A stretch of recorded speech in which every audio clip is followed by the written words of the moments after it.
We'll stay away from politics for now. But don't worry, you won't be escaping. I can't think why. So cricket, love of sport, where and when did it come in? Well, before I answer that, I'd like to say it's the first time ever in a long life of being interviewed that I've been interviewed by someone wearing his pyjama tops.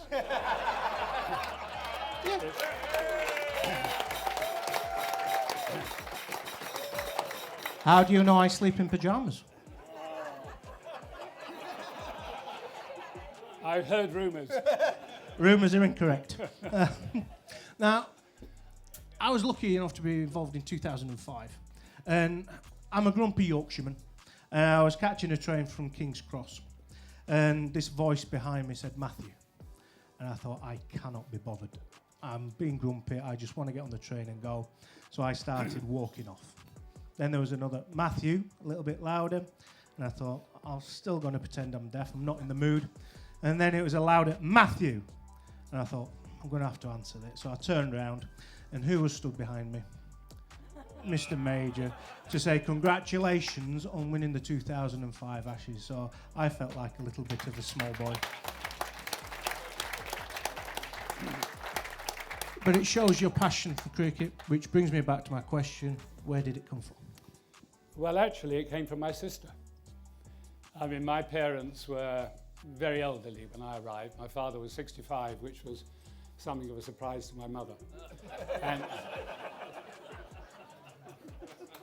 And they were fairly sick when I was very small.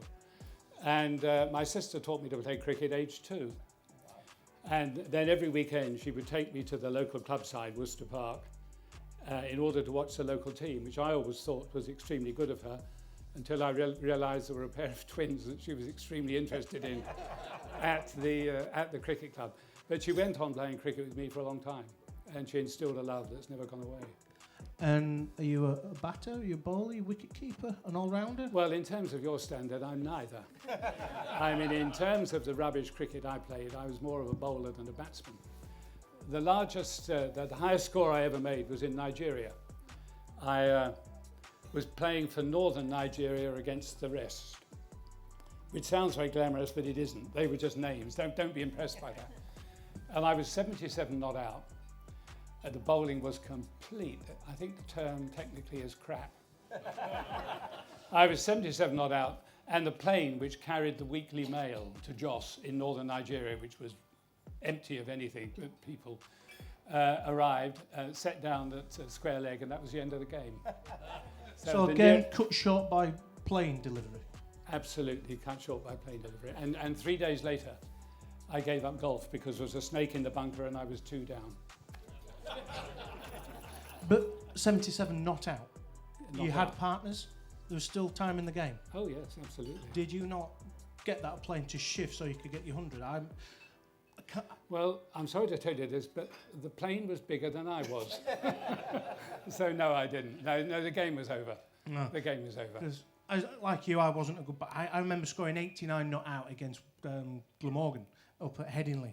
And I run out of partners, so I was short of my 100. But every TV in my house when I got home was put on CFAX page 344, because that was the Yorkshire score. And I had about 100 messages from people, text messages saying, did you get 8 or 9? Because there's no way that you scored 89. But I had CFAX on and every TV on my house just because I was 89. Well, I think Yorkshire has trouble with things like that. CFAX? No, with scores. I remember in those days when the scores were read out at 5 o'clock in the evening. And I remember one Yorkshire score. It was Yorkshire 290 odd for 8, Hutton ill. And then it reprised that and said 298 for 8, Hutton 111. So perhaps it's a Yorkshire problem. Always a Yorkshire problem. But you were a little bit of a bowler. You must have seen some great bowlers throughout the years. We're here to raise funds for Bob Willis. Any fond memories of Bob? Well, yes, lots. Some even repeatable. I remember the first time I saw him bowl. It would have been about 69 or 70, and he was playing for Surrey. And I was sitting at the pavilion end. He was bowling from the Vauxhall end. And I hadn't seen him play before. And I saw this huge guy with hair that made Edna Everage look bald, bounding up to the wicket with legs going in every direction and arms going round like windmills. And suddenly I noticed how far back the wicketkeeper was. And my goodness, he was quick. In the days when you didn't get 90-mile-an-hour bowlers, Bob did bowl at 90 mile an hour for time. And I thought, God, this guy is pretty special. And so it proved. Your beloved Surrey? Can I say beloved Surrey? My beloved Surrey. Did you say Surrey or Son? Well, It's a Yorkshire accent. I said Surrey. Well, yeah, I don't like to say this for Yorkshiremen, but I started going to watch at the Oval in 1952 when Surrey were in the beginning of their 7 successive years as county champions. They were We've still won pretty phenomenal team, probably the best ever. Yorkshire think the 1930s, but better. And they were an absolutely phenomenal team, but they did get me in trouble. My father had very little in life, and he was bedridden, and he'd lost his sight. But he had one very precious thing that he cared about, and it was a gold stopwatch that he'd been given when he was on the stage in Music Hall many years earlier. And I asked him if I could borrow, I must have been 10, 11 maybe at the time. I asked him if I could borrow his stopwatch. And he asked why. And I said, well, I want to time how long it takes from the ball leaving Peter May's bat to crossing the boundary. So I need a stopwatch. So he lent it to me. I went to the Oval. Surrey did win the toss, were batting. Peter came in at number 3, and before long, he was hitting bounders. And I got ready with the stopwatch held between my fingers like this as he hit it, and the ball went over the boundary. And I pressed the button, and the stopwatch slipped out of my hand onto the stone ground underneath the wooden seats.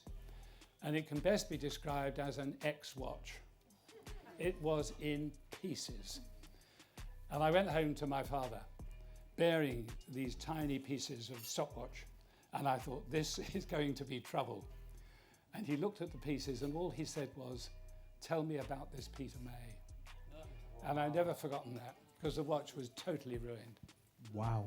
Yeah, I thought so too. Perhaps he sent Peter the bill, who knows? And I hope you describe Peter May's bat in very great detail for breaking his watch. He was majestic. Best, just majestic. Best you've seen? Well, my personal favourite, yes. I mean, there have been some other wonderful batsmen. I did see the end of Len Hutton, who was remarkable. I miss Bradman. I didn't see Bradman bat, sadly. I've seen many of the great overseas batsmen over the years, from Neil Harvey onwards. Joe Root is pretty special. I think this boy Harry Brook is going to turn out to be very special indeed, of all that. So I think there are lots of them. But May was the one as a child that I idolised, so you don't lose that memory. No, you always remember your special heroes growing up. The involvement of batters with the ramp shots, the scoop shots, the reverse sweeps, it lists go on and on and on.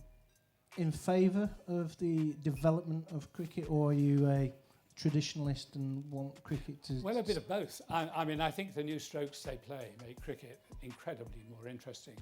And the difference in the run rate between now and then. I mean, a Roses match in the 1950s, it was illegal to hit a boundary before tea time on the second day.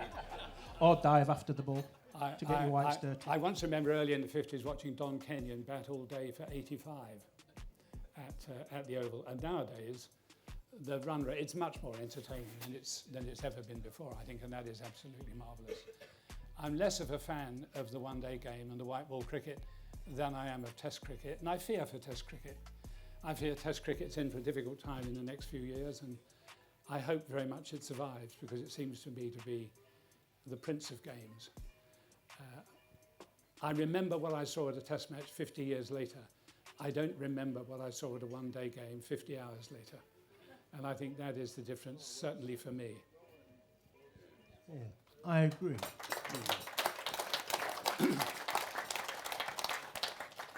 Now, your love of cricket, you were MCC president for a while at Lord's. No, I wasn't. No, I wasn't. I was Surrey president. You were Surrey president. And I was on the MCC governing body for a while. And you resigned for the development of Lords? Well, it was about the development of Lords, yes. I really resigned because the committee made decisions. I mean, this is an old argument, I don't want to reawaken it. But the committee made decisions, and then several members of the committee went away, spoke to people privately, and changed the decisions. And I thought... Are you sure you haven't been to Yorkshire's committee meetings? No, but I've sat in a cabinet.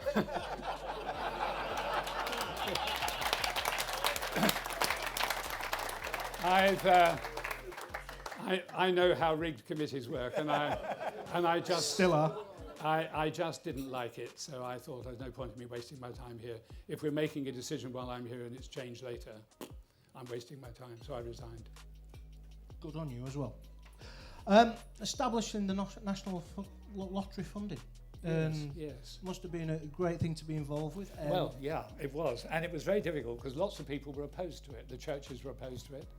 The right wing of the Conservative Party were opposed to it as a matter of course. And there were lots of people who thought it was a bad idea.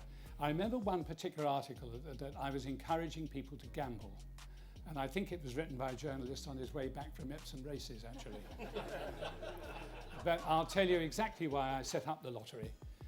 I had been, a few years previously, I had been the Chief Secretary of the Treasury with responsibility for public expenditure. And in those days, the Chief Secretary met the Secretary of State, Health, whatever it may be, one-to-one, no officials, nobody else in the room, and you decided the slice of the national cake that they would get. So I had my sticky fingers on the whole of the nation's money and could decide how it was divided. And I realized then that once you got past health, social security, defense, education, there was precious little left for the two things the nation really cared about, sport and the arts. They both got petty cash. And I thought, how can I change this? And my idea for changing it, which I introduced as Prime Minister, was the National Lottery. They had 5 good causes. One is sport, one is the arts. And I don't know whether you'd care to have a guess as to how much money the National Lottery has now donated in good causes. Would you care to have a guess? No, because I'll be way off. Well, how much? 2 billion, yes, well, that's been way off. The answer is 46 billion. 46 billion. And it is now distributing about $1 billion a year to the 5 good causes, completely out of the hands of the government. And if our new government, whomsoever they may be, tries to dip their sticky fingers into the lottery, please object, because the lottery is free absolutely of government control, and it needs to remain so. It is the national lottery, not the government's lottery. And it does fund so many great projects within sport. And sport, the authors, they're one shot. Yeah, they are. You are an author. I am an author. One of your books about cricket. It was a history of cricket up until the First World War, yes. And how much enjoyment did you Oh, it's tremendous fun. I mean, I had some wonderful researchers, Roger Packham and John Goulston. What they don't know about early cricket didn't happen. And Piers Warburton, who helped as well. So we had a lot of people researching all sorts of abstruse things. And the early days of Hambledon before, I mean, people were probably, it's a peasant's game, cricket. It was popularised, especially in the 19th century and earlier, by a large number of rich gentry who set up games for 500 guineas a time. No doubt you're playing for more today. But originally, it was a peasant's game. And there are some signs, though we can't prove it, that it began about 1550. And we know it was being played in the Weald. We think it was playing in Yorkshire, but we can't prove it. But 1 or 2 of those places was where cricket actually began. And some of the early cricketers were astonishing. People whose names are not known now. David Harris, who was the first bowler to bowl on a length. And Silver Billy Beldam, who was still holding a bat aged 96. There are portraits of him aged 96. And he was the first person, the instinct when you pick up a bat is to swing. He was the first person to play straight and became the most famous batsman in England. And then there was Lumpy Stevens. Lumpy Stevens was an underarm bowler. And he kept putting, in those days, was 2 stumps. And he kept going down the middle, which led to the introduction of a 3rd stump at a later stage. Wasn't related to any Australians, was he, bowling underarm? No, Especially in finals. No, but he could have been at director's end. But no, he wasn't. And they were remarkable people. Did you find out where 22 yards came from? I did. I can't remember. I mean, I wrote the book 20 years ago, and there's one thing we never found out. I'm sure we found out about that. It's probably in the book, More Than a Game, available at all good bookshops still, at reasonable prices from by post. When Hambledon started, and still, the Hambledon Cricket Club have a toast to the immortal memory of Madge. And no one has ever found who Madge was or why her memory is immortal. There will undoubtedly be a prize for anyone who can discover the answer Relative to that of question. Alice? No idea. Nobody knows who Alice is either.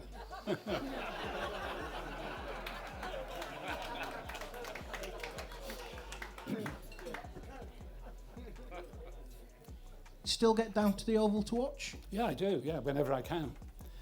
Except whereas I used to sit on wooden seats with stone underground with my bottle of Tizer and a bag of sandwiches in the 1950s, I'm now lucky enough to sit on the committee room balcony, where the view is spectacular. Not too bad, is it? It isn't. Now, as a former Prime Minister of England, I'm reading off script now, because this isn't one of my questions. As a former Prime Minister, how important do you think promoting sport is to the country's youth? Oh, I think it's absolutely crucial. I do think it's crucial. I think some things are happening to promote it. I think the growth of the women's cricket game is the best thing that's happened to sport for a very long time, because you're going to have two people in future marriages, both of whom are sports lovers. And I think that's going to help promote sport a tremendous amount in the future. So, I mean, I've been watching women's cricket for over 25 years now. And the change in the last 10 years is absolutely phenomenal, from the way it was played before and the way it's played now. And well, some of the skills they have are absolutely remarkable. We'll touch on that a little bit more, but I was lucky enough, I think it was down here actually, at Wormsley, I sat next to Rachel Hayhoe-Flynn. And we were talking around and... I'm just remembering some of the jokes she told me. Yeah. And I asked about a box. I know and I said, do females wear boxes? And they said, well, 50% do and 50% don't, but we don't call them boxes. We call them manhole covers.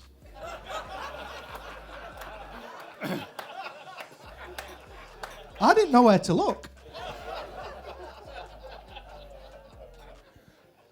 But you're right, the game has moved on tremendously in the women's game. There's a lot more support.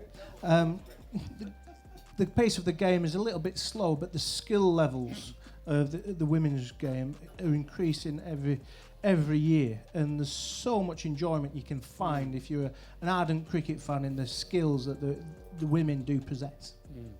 Well, I was lucky enough to see the World Cup final when they won the World Cup against all the odds in the last few minutes. And I was sitting next to a lady England cricketer who was over 100, whose name I can't remember, but I was going to say she was still alive. Obviously she was. They don't stick many corpses, just a few in the boxes at Lord's. They're mostly alive. And I was sitting next to her and she was drinking in every moment and talking about what it was like when she had played cricket for England 70 years earlier. It was a fantastic day and Lord's was absolutely packed. Favourite game to watch, Test cricket, women's cricket? Who are the players that you'd wish you'd seen and who are the favourite players that you have seen? Well, the ones I'd like to have seen, Victor Trumper. I'd certainly like to have seen Jack Hobbs, perhaps above all others. I'd like to have seen those earlier names I mentioned, Lumpy Stevens and co. I'd like to have seen Bradman, though I just have a feeling that Bradman might have been a bit monotonous because he took no monotonous risks. or boring? Well, maybe boring. Geoffrey Boycott-esque. If you were English. So there are lots of them I'd like to see, and lots in recent years that I have seen from Peter May onwards. Favourite bowler? You've got to say Bob. But other than Bob Well, and myself. I'd had Bob in 5. I think you come 6. 6? Excellent. Yeah. I'm liking I that. saw a lot of you. But what really struck me was that 89 you scored at Glamorgan. It struck me as well. Not out, my I had. Run out of partners. I mean, of those, It took me 3.5 days to score 89. Don't worry about that. those I'd like to see. I'd like to have seen Wilfred Rhodes. I'd like to have seen Harold Larwood. I'd like to have seen Spofford. Of the modern bowlers that I've seen, there are just so many. It's fairly invidious to talk about them. Jimmy Anderson, I'm sorry, he's a Lancastrian, obviously astonishing for the sheer longevity of what he's done.